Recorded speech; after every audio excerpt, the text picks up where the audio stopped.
Movie की शुरुआत में हम देखते हैं कि एक खूबसूरत लड़की होती है जिसका पिता उसे घूर रहा होता है और गंदी नज़रों से देखता है और कहता है कि मेरी बच्ची कितनी सुंदर और खूबसूरत दिख रही है। बच्ची जब दूसरी रात गहरी नींद में सोई हुई होती है तो उसका बिस्तर खींच लिया जाता है। वह देखती है कि उसके पिता ने उसका बिस्तर खींच लिया है और ज़ोर से उसे बिस्तर पर पटक दिया है। उसके बाल नोचकर जब उसे ज़ोर से उसके बिस्तर पर पटक देता है,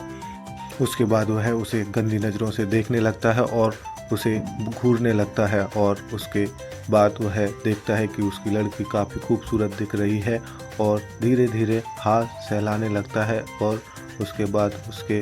गालों पर वह धीरे धीरे हाथ फेरता है और इसको देख कर के उसकी लड़की और ज़्यादा घबरा जाती है। उसके बाद वह वहाँ से चला जाता है यह देखकर कि उसकी बच्ची इस समय ज़्यादा घबराई हुई है। उसके बाद वह रात के सदमे में चिंता में आकर सुबह तैयार होकर स्कूल जाने के लिए तैयार होकर के सुबह डाइनिंग टेबल पर खाना खाने के लिए बैठ जाती है और यह सोचती है कि वह रात में उसके पिता ने ऐसा व्यवहार क्यों किया। उसके बाद उसका भाई और बहन भी खाना खाने के लिए आ जाते हैं और उसका पिता भी खाना खाने के लिए आ जाते हैं और सब लोग ऐसा बिहेवियर करते हैं कि किसी को कुछ मालूम नहीं है और उसके पिता जानबूझकर ऐसा बिहेवियर करते हैं कि उसको लगता है कि यह ऐसा इतना अनजान क्यों बन रहा है। उसके बाद वह वहाँ से चली जाती है और उनकी माँ खाना लेकर के आ जाती है और वह इतने भयंकर और गंदे तरीके से खाना खाती है, इसको देख कर के वहाँ सब डर जाते हैं और उसका बच्चा बहुत ज़्यादा डर जाता है। उसके बाद वह खाना खाता है तो वह खाने को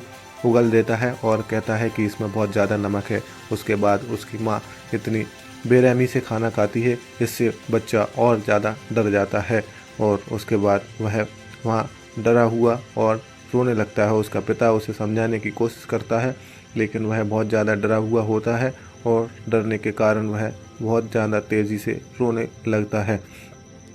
ऐसा इस फैमिली के अंदर हो रहा था और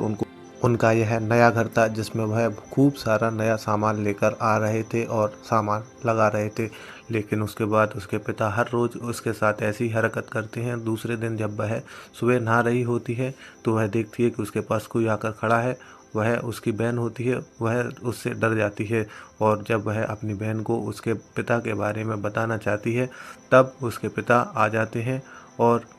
उसे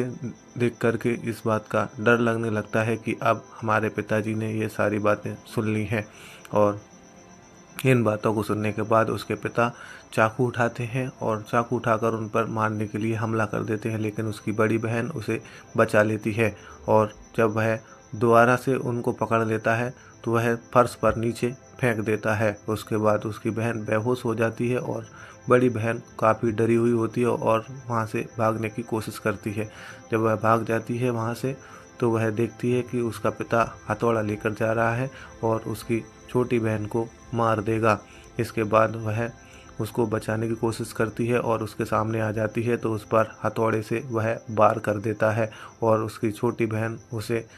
जोर से चिल्लाती है तो इससे रुक जाती है और वह उस पर एक वहाँ पर रखे हुए औजार से उस पर हमला करती है तो उसे कुछ नहीं होता है और उसके बाद वह पलटकर उस पर हमला कर देता है। तब उसका असली पिता नीचे से आता है और आवाज़ लगाता है कि यहाँ क्या हो रहा है। इसके बाद वह दोनों बहनें उसके असली पिता से भी डरी हुई होती हैं। दरअसल इस घर में एक आत्मा होती है जो उसके पिता का रूप धारण करके उसकी बच्चियों को परेशान कर रहा होता है। उसके बाद उसके भाई वहाँ पे आ जाता है और उसकी माँ भी वहाँ पर आ जाती है जो उसको हथौड़े से मारने की कोशिश करती है, लेकिन वह उसे नीचे गिरा देती है और अजीब सी स्माइल दे करके एक कांच के शीशे पर पैर रखकर घर में अंदर चली जाती है। उसके बाद उसकी असली माँ भी वहाँ पर आती है। दरअसल इस घर के अंदर एक भयंकर आत्मा होती है जो किसी का भी रूप धारण कर लेती है और बच्चों को मारने की कोशिश करती है। वह उनके माँ बाप का रूप धारण करती है और उनके बच्चों को मारने की कोशिश करती है। दरअसल अब इनको यह बात समझ में आ गई होती है। उसके बाद उसके पिता चर्च के फादर को फ़ोन करते हैं और उन्हें घर पर बुलाते हैं। घर पर बुलाने के बाद चर्च के फादर को वह सारी बात सुनाते हैं और उनसे चर्चा करते हैं कि हमारे घर में इस प्रकार की अजीबोगरीब घटना घट रही है। उसने एक दिन पूरे लोगों ने एक साथ एक कमरे में सोने का फैसला किया। उसके बाद उसके छोटे भाई को टॉयलेट लगी हुई होती है, वह अकेला टॉयलेट करने के लिए उठ जाता है और उसके बाद वह देखता है कि चर्च का जो फादर है वह गहरी नींद में सोया हुआ है और उसे मारने की कोशिश करता है, लेकिन वह किसी कारण से उसे मार नहीं पाता है और चर्च का फादर यह समझ जाता है। उसके बाद चर्च का फादर अपने और साथियों को बुलाकर उस मीटिंग करता है कि इस घर को, इस फैमिली को कैसे बचाया जाए, क्योंकि उस फैमिली के अंदर एक भयंकर आत्मा का साया है। तब वह सब लोग प्लानिंग करके उस घर की तरफ रवाना होते हैं, तो उनके ऊपर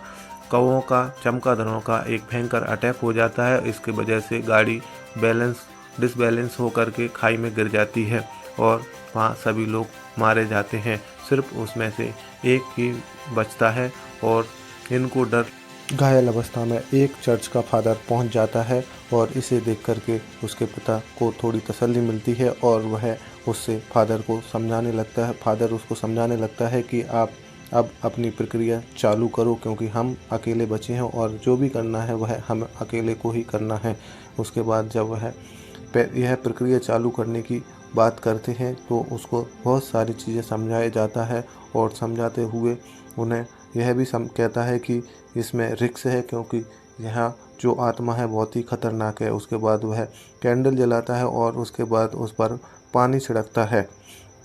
उसकी बच्ची पर जब पानी छिड़कता है और उसके छाती पर वह क्रॉस रखकर एक अलग अलग संटियों से उसे मारने लगता है और कहता है कि यही इस आत्मा को निकालने का एक नया तरीका है, बाकी और कुछ नहीं है।